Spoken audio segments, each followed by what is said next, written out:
Okay तो आज मैं बात करने वाला हूँ नई एजुकेशन पॉलिसी के बारे में। जैसा कि आप सब लोग न्यूज़पेपर और टीवी के माध्यम से आपको पता चल गया होगा कि मैं वीडियो 3-4 दिन बाद बना रहा हूँ, सारी चीज़ों को एनालिसिस करने के बाद कि क्या सच है, क्या बदलाव हुए हैं, क्या सारी चीज़ें नई आई हैं।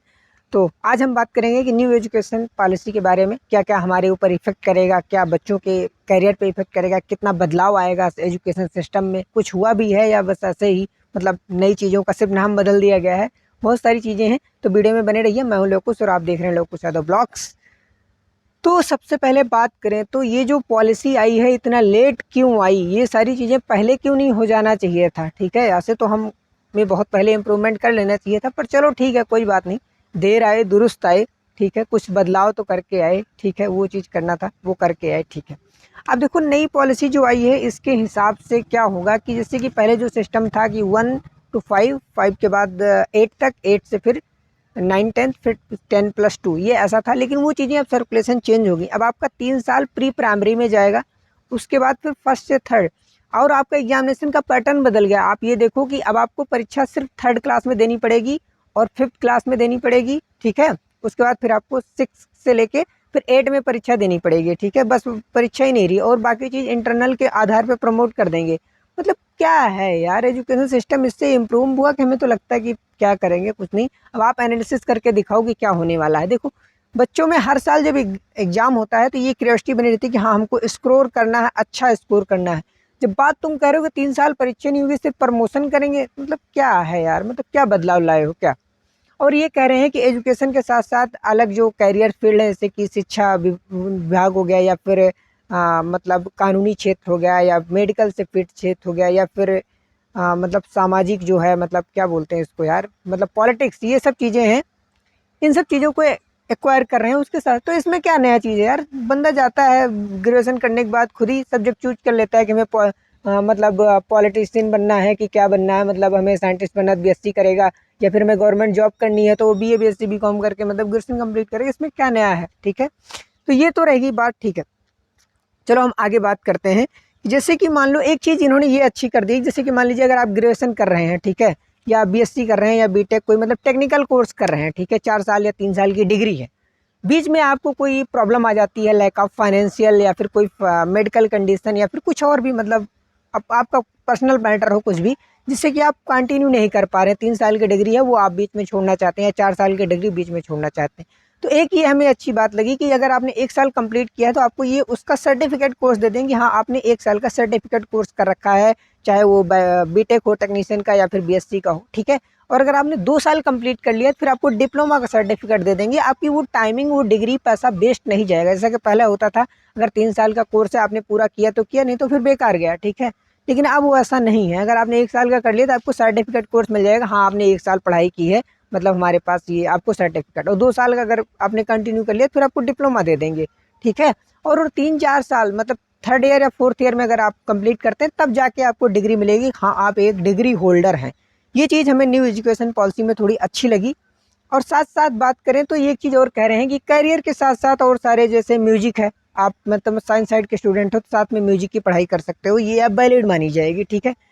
तो इसमें कोई इतना बड़ा बदलाव तो हमें नहीं लग रहा है। जैसे कि आजकल आप देख ही रहे होंगे, कोई बीटेक करके आया फिर वो मतलब एक्टिंग सीख रहा है, वो एक्टिंग करियर ज्वाइन कर रहा है, कोई सिंगर बन रहा है, मतलब ठीक है। तो ये सब चीज़ें तो अलग अलग मैटर करती हैं। लोग कई तरह से अट्रैक्ट होते हैं। देखिए कोई भी चीज़ है, अगर आपको किसी चीज़ से लगाव हो रहा है तो फर्स्ट ऑफ ऑल आप उस चीज़ के पहले अट्रैक्ट होते हैं, पहले उस चीज़ से, फिर ठीक है, चाहे वो कोई आपका जॉब हो, चाहे कोई ड्रीम करियर हो, या फिर किसी से आपका लगाव हो, जैसे गर्लफ्रेंड बॉयफ्रेंड बनाते हैं लोग।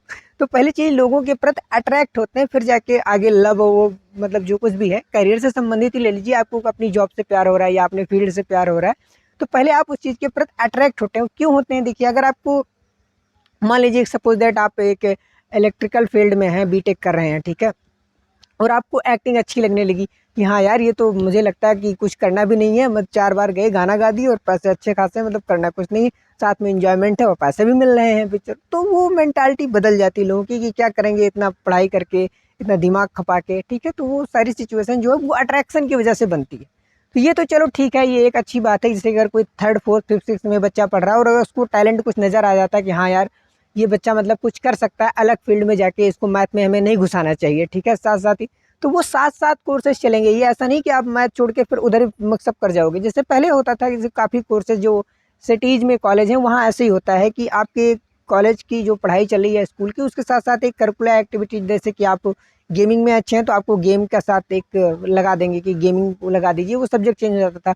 आप सिंगिंग में अच्छे हैं तो सिंगिंग क्लासेस चलती हैं, ठीक है? या फिर मतलब और गेम से फील्ड से गेम से रिलेटेड है तो आपका मतलब रनिंग का है या कोई, या फिर ये कह लीजिए स्विमिंग का है, तो वो अलग-अलग पार्ट होता था। लेकिन अब वो जो सारे कोर्सेज़ हैं, ये जो कोर्सेज़ है आपने 10th कर रहे हैं और आपको सिंगिंग में स्पेशलिटी है, डांस में है, या फिर आप किसी रिसर्च में इंटरेस्ट लेना चाहें, तो वो आपके मार्कशीट पे ही नीचे एक जैसे 5 सब्जेक्ट हैं तो छठा सब्जेक्ट ऐड कर दिया जाएगा कि आप हाँ सिंगिंग में इतने अच्छे हैं, ये आप कर लेते हैं, ये है एलिजिबिलिटी, 1 साल का आपके पास ये भी डिप्लोमा हो गया चलो सिंगिंग का, ठीक है? ये चीज़ तो चलो ठीक है, थोड़ी अच्छी है गवर्नमेंट की, इन्होंने अच्छा किया। अब आगे बात करते हैं कि क्या जो नई शिक्षा नीति आई है वो कितना इफ़ेक्ट करेगी। सबसे बड़ी प्रॉब्लम वाली तो हमें ये बात लगी कि अब जो पढ़ाई है आसान नहीं हो रही है। देखो एजुकेशन को, जो हमारा एजुकेशन सिस्टम है, इतनी मोटी-मोटी बुकें जो हम पढ़ के आए हैं, ठीक है? ग्रेजुएशन कर रखे हैं, फिर मास्टर डिग्री ले रखे हैं, लेकिन उसका आज तक कोई यूज़ नहीं लगा, ठीक है? बड़ी-बड़ी, मोटी-मोटी किताबें आप पढ़ के आ गए हो फिज़िक्स, केमिस्ट्री, बायो की, क्या यूज़ है भाई लाइफ में? कुछ समझ ही नहीं आता। बड़ी-बड़ी हिस्ट्री की किताबें पढ़ के आ गए हो, ज्योग्राफी की, क्या मतलब है? मतलब फिर बैंक में अगर क्लर्क लगना है तो फिर नोटें गिनना है यार। हम हमारा समझना ये है, मुझे ऐसा लगता है कि देखो, अगर बदलाव लाए हो ठीक है, अच्छी बात है। मैं ये नहीं कहता कि बदलाव गलत है या नई पॉलिसी गलत है, क्योंकि मुझसे ज़्यादा जानकार लोग होंगे तभी ये टीम बना के मतलब एजुकेशन सिस्टम को मतलब नया प्रेज़ेंट किया गया, ठीक है। लेकिन कहीं ऐसा नहीं लगता आपको कि जैसा जो कह रहे हैं लोग, काफ़ी लोग ये कह रहे हैं कि मोदी जी का मतलब ये है, हमारे प्रधानमंत्री ऐसा सोचते हैं इसलिए बदलाव आ रहा है, ये सब चीज़ें करनी चाहिए, ठीक है। तो मुझे ऐसा लगता है कि इन सब चीज़ों में ये करना चाहिए था कि सबसे पहले अगर आपको बच्चे को शुरुआत से मतलब 5th 6th 7 8 क्लास से ही उसको ये इतना मतलब इम्प्रूवमेंट करके उससे ये क्वेश्चन करके सॉल्व कर ले जाओ कि हाँ बच्चे को करना क्या है आगे चल के, कैरियर ओरिएंटेड पहले से ही, मतलब 10th तक आप 100% श्योरिटी क्लियर कर ले जाओ कि हाँ बच्चे को क्या करना है। 10th में ज़्यादा बोल रहा हूँ, 8 तक ही आप लोग क्लियर करें या 5th 6th पे लेवल पे, तभी मज़ा आता है करियर में आगे बढ़ने का, ठीक है। जब ये क्लियर हो जाए कि हाँ हमें बैंकिंग फील्ड में जाना है, हमें बैंक कैशियर बनना है, तो उससे रिलेटेड पढ़ाई करो भाई, ठीक है। बीटेक करके फिर बैंकिंग जॉब के लिए अप्लाई करने का नहीं समझ में आता। मतलब एक टेक्निकल बंदा नोट गिनने की मशीन बन रहा है, क्या मतलब है? तो क्या है, ठीक है। और बीटेक किया हुआ बंदा फिर आगे बीटीसी कर रहा है। प्राइमरी स्तर पे क्या घुसेड़ोगे, मतलब क्या पढ़ाओगे? प्राइमरी स्तर पे क्या पढ़ाना है? बीटेक किया हुआ बंदा मतलब क्या? या तो आपका नॉलेज बेस्ड गया, या फिर आपका पैसा, या फिर टाइम, या फिर आप अपना पर्सनल मतलब सेल्फिश बंदे हैं आप, सिर्फ समझ लीजिए एक तरह से। इतना अच्छा खासा नॉलेज लेके आप दुनिया समाज के लिए मतलब कुछ भी कर सकते हो यार। टेक्निकल लोगों क्या प्राइमरी में क्या घुसे हुए, सिर्फ वेतन दिख रहा है तुम्हें, सही सही देखा जाए तो 60,000 का वेतन, और ये सिक्योर जॉब दिख रही, क्योंकि टेक्निकल लाइन मतलब सिक्योर नहीं, मतलब कुछ ढंग का करो, ठीक है। बदलाव लाओ, अच्छी बात है, तो बदलाव लाने का भी नज़रिया चाहिए, ठीक है। तो मेरा यही मानना है कि शुरुआत से ही उस फील्ड में जाना चाहिए था जिसमें उसको हो, ठीक है। जैसे 10th तक बच्चा पढ़ा, ठीक है। 10th तक मैं कहता हूँ कि 10th कंपलसरी है, एजुकेशन करो, ठीक है। तो उसके बाद फिर आप फील्ड चूज कर लो। फिर सिंगिंग में जाना तो टोटल सिंगिंग करो, ठीक है। डांसिंग में जाना टोटल डांस करो, ठीक है। तो वो आपको आपके फील्ड में मास्टर बनाएगा, ठीक है। उससे कुछ बेहतर हो सकता है। लेकिन अब ये क्या है, ये समझ नहीं आता। साइड में चिपका दोगे मार्कशीट में बस डांसिंग का 6 मंथ का डिप्लोमा, मज़ा नहीं आएगा ना। तो ये है एजुकेशन सिस्टम है, देखो बदलने में बहुत समय लग जाएगा। अपने यहाँ का सबसे बड़ा प्रॉब्लम यही है, मतलब 25-26 क्या 30-30 साल तक लोग सिर्फ यहाँ पे अपना जीवन व्यर्थ कर दे रहे हैं कि एजुकेशन लेने में, उसके बाद भी कुछ मतलब सॉल्व भी नहीं हो रहा है। क्या मतलब है, मतलब 30 साल सारे वेस्ट हुए, उसके बाद लौट के फिर आ रहे हो घर पे, क्या करें कुछ समझ नहीं आ रहा है।